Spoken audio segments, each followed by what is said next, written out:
We're just a bit over a year out from the midterm elections. We're starting to see the 2026 landscape shape up, including the Senate, where we learned about a big new Republican retirement today, which may not be that surprising considering Trump-aligned candidates are running in an environment like this.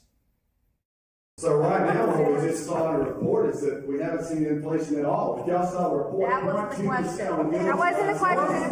So if there was inflation, you would see it.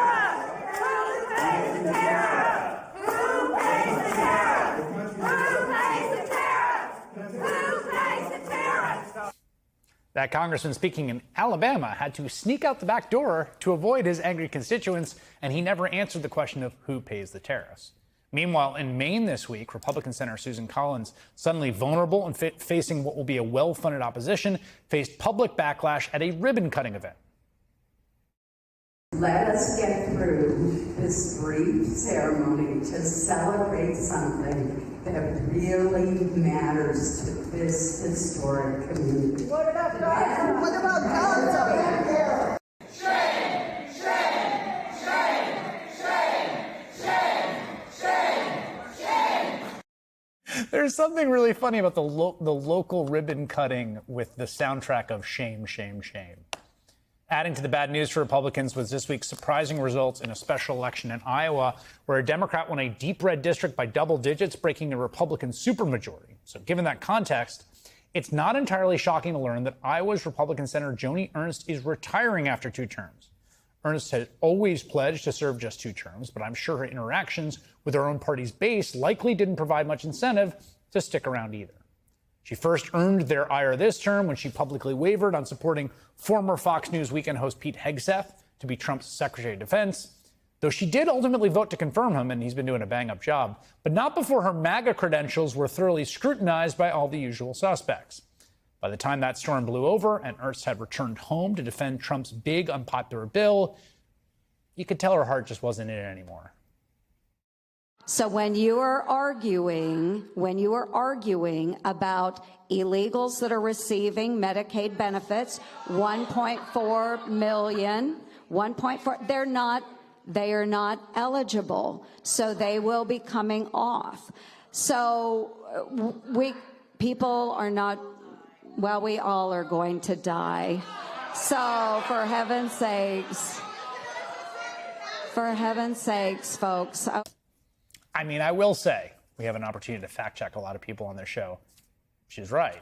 But does that sound like someone who's eager to stick around in Trump's Washington? And Ernst isn't the only Republican senator stepping aside. Thom Tillis in North Carolina, another frequent target of the MAGA base, has also declined to run next year. Now, despite some extreme gerrymandering, North Carolina is one of the closest swing states nationwide at the statewide level. And right now, flipping Tillis' seat is probably the top target for Democrats, who have already recruited their popular 2-term ex-governor Roy Cooper to run. Any path the Democrats have to retaking the Senate likely runs through North Carolina and Iowa. So these retirements are enormous deals. You could certainly make the case that Trump is, at the very least, contributing to the retirements of 2 relatively popular incumbents in his own party. Democrats are hoping Trump will also contribute to the losses of the Republicans who run to replace them. You see, there's a paradox in this age of politics, which is that Donald Trump consistently outperforms Trumpism, Trump-like candidates. His political fortunes have not been replicated by many of the Trump-like candidates who win primaries and run in genuinely contested races. And we saw this way back in 2017 during Trump's first term, when the MAGA former state Supreme Court Justice Roy Moore lost in deep red Alabama.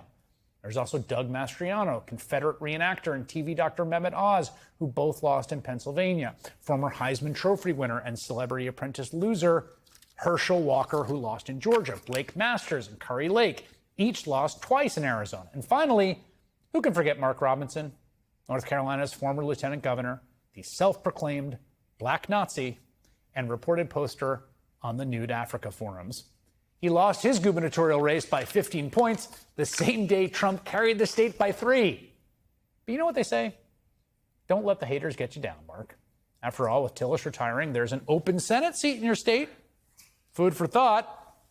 And prospects like that, or even just an open primary where any MAGA weirdo or self-described Black Nazi could clinch the nomination, are why Democrats are feeling more confident now about North Carolina and now Iowa than they did a few months ago. Carlos Cabello is a former Republican congressman from Florida. Charlie Dent's a former Republican congressman from Pennsylvania. Devin Murphy Anderson serves as the executive director of the Maine Democratic Party, a state that's going to see a lot of action in this cycle, and they join me now. Charlie, let me start with you as someone who is a Republican office holder who chose not to run for re-election in the era of Trump, about your reaction to the announcement by Joni Ernst today. I'm not at all surprised that she chose, or that apparently she's announced, she hasn't yet announced it, but looks like she's not going to run for re-election. I'm not at all surprised. And by the way, just earlier this week, there was a special election in Iowa where the Republican candidate lost in a district that Donald Trump had won by 11 points. We saw this happen in Pennsylvania earlier this year, where a Lancaster County seat, strongly Republican area, went Democratic. And I think Joni Ernst probably realizes that it's going to be a tough cycle. And clearly she was uncomfortable with Hegseth. And it's just tough being a Republican official when so much is demanded of you in terms of fidelity to the president, even though you may know it's not in the best interest of the country. So I think some people just had enough. And I think that's what Senator Ernst is signaling. You know, what's interesting to me, Carlos, is that three people that have announced they're not going to run for re-election: Tom Tillis, North Carolina, Joni Ernst, and also Chip Roy in the House in Texas. Now, the thing is that, I would not describe any of these as like a squish or a mod, really. Truly, you, Carlos Cabello, you, Charlie Dent, you were towards the center of that caucus. These are people that are pretty dyed-in-the-wool conservatives, in any other universe, but they're crosswise with Trump. And it seems to me, and tell me if you think this is right, that it's so unpleasant day to day to be in that position. They're like, screw it, I'll go make some money downtown. It's just a horrible experience, Chris. I mean, imagine you're going to get attacked by the left because that's life, right? That's how it works. And then on top of that, you go home and your base, the people who are supposed to be with you, are also attacking you. So anywhere you go, you're getting booed, you're getting questioned.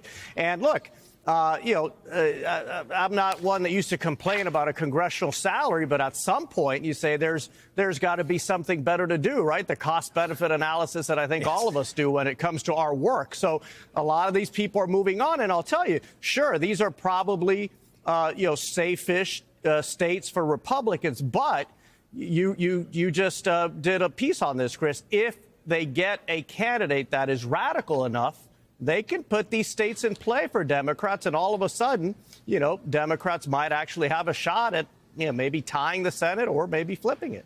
So, Devin, you're in Maine, the Democratic Party there. Now, Susan Collins, two things to think about. One is she could also announce this, right? I mean, she doesn't have to run for re-election. I think she's 77, somewhere around that, right?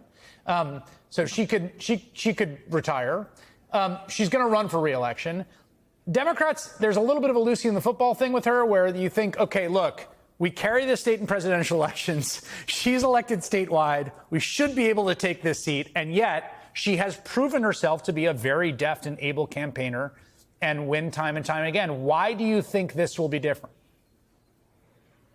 So Susan Collins has had this political charade that she's played for a really long time successfully, Chris, right? She votes with the GOP and with Trump when they need her most. The most recent example being the toxic GOP budget bill, right, that she voted to advance just so that she could vote against it in the end. And I think what's different this time is that Mainers are seeing through that charade. Maine is a state with 1.4 million people. You have 200 people showing up to a local ribbon cutting just with the small chance of hope that they're going to be able to get answers from their own senator, Susan Collins, who, again, Chris, ran on the platform of leveraging her seniority to protect us in Maine against the chaos and the devastation that she knew was going to come out of the Trump administration. And instead of doing that, you've seen her bend over backwards to enable and further the GOP's agenda. And we're not seeing through that anymore. You're seeing that on the ground. You're also seeing that in her polling numbers. She's double digits underwater right now.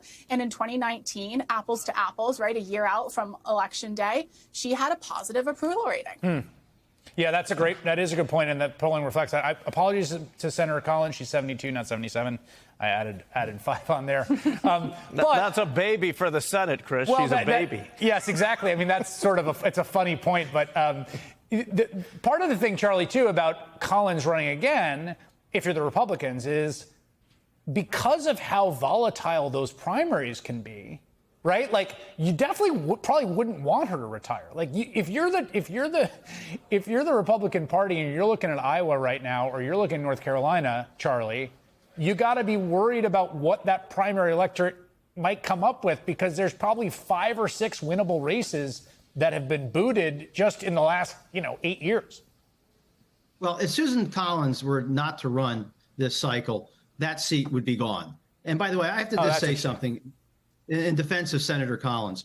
Look, she is a genuine moderate. She does vote against her party quite a bit. On nominations, she voted against the big, beautiful bill. She was very critical of the rescissions. I think she voted against that. And the left always accuses, the left, many on the left will say she doesn't deviate enough. And these are people who never deviate from their own party. Susan Collins does all the time. So I just got to say that in her defense. But yeah, look, Maine is not Iowa. It is not North Carolina. And I think that Republicans know that if she decides not to run, the seat's gone. Full stop. That's it. And so, of course, the Republican leadership, I'm sure, wants Susan Collins to run again, because I suspect she's the only Republican in Maine who can hold that seat. Do you